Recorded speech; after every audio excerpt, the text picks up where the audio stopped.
Telugu YouTube ఛానల్లో మీ వ్యాపార ప్రకటనల కోసం 9154949554కి కాల్ చేయండి. వైఎస్ఆర్ బిడ్డ అసలేం చేస్తున్నారు? ఆమె ఊరూరా ఊకదంపుడు ప్రచారాలతో ఊపు తెస్తున్నారా?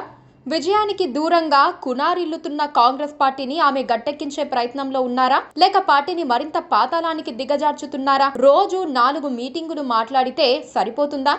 నేతలను కలుపుకోవద్దా అన్న ప్రశ్నలు ఎందుకు తలెత్తుతున్నాయి? మరి ఇప్పుడు కాంగ్రెస్ పార్టీకి షర్మిల అవసరమా లేదా?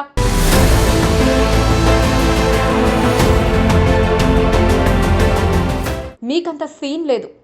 ఇది ఒక కాంగ్రెస్ నేతతో షర్మిల అన్నమాట. సదరు నేత కంగు తిన్నది కూడా వాస్తవం. సోదరుడు జగన్ రెడ్డిని ఇష్టానుసారం మాట్లాడేస్తే జనం ఎంజాయ్ చేస్తున్నారని రెచ్చిపోతున్న షర్మిల ఇప్పుడు అందరినీ అదే ఘాటికి కట్టేస్తున్నారని చెబుతున్నారు. పార్టీలో ఎవరికి సీన్ లేదని, తానొక్కదాన్నే కాంగ్రెస్ ను నడిపిస్తున్నారన్న ఫీలింగ్ ఆమెకు ఉందని పార్టీ వర్గాల్లో టాక్.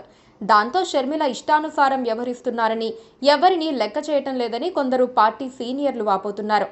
ఏదో పార్టీ గెలిచిపోయినట్లు, ఆమె సీఎం అయిపోయినట్లు అప్పుడే కలరింగ్ మొదలైందని కూడా ఒక వర్గం చర్చించుకుంటోంది. పార్టీలోకి ఎంట్రీ ఇవ్వటమే పీసీసీ అధ్యక్ష హోదాలో వచ్చేయటంతో ఆమెకు గర్వం పెరిగిపోయిందని కూడా కొందరు విశ్లేషిస్తున్నారు.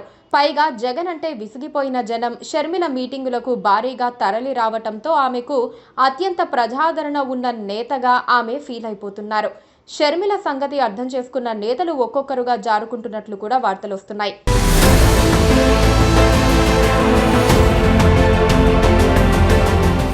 షర్మిల తీరు ఇప్పుడు రాహుల్ గాంధీ కోర్టుకు చేరినట్లు ఆంధ్ర కాంగ్రెస్ వర్గాల్లో టాక్. కొంచెం టైం ఇస్తే పరిస్థితిని చక్కబెడతామని అధిష్టానం హామీ ఇచ్చినట్లుగా కూడా చెప్పుకుంటున్నారు. ఆంధ్ర కాంగ్రెస్ ఇన్ఛార్జిగా ఉన్న మాణిక్కం ఠాగూర్ తమిళనాడులోని విరుదునగర్ నియోజకవర్గం నుంచి పోటీ చేయడంతో కొన్ని రోజులు ఇటువైపు చూడలేకపోయారు.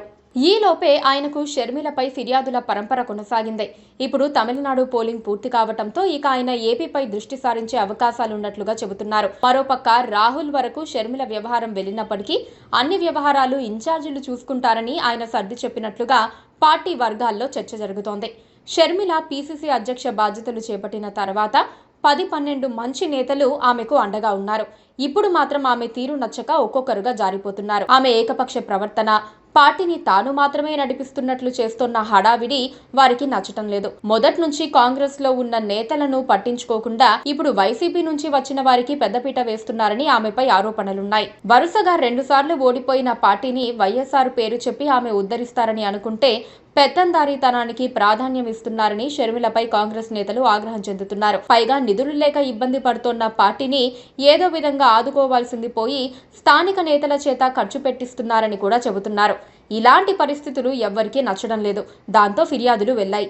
ఇక షర్మిలను కట్టడి చేసే వ్యవహారంలో 1-2 రోజుల్లో క్లారిటీ వచ్చే ఛాన్స్ ఉందని party వర్గాలంటున్నాయి.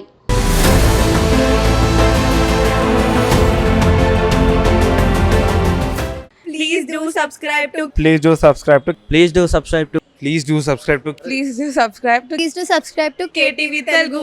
KTV Telugu. KTV Telugu. KTV Telugu. KTV Telugu. KTV Telugu. Please do subscribe to KTV Telugu.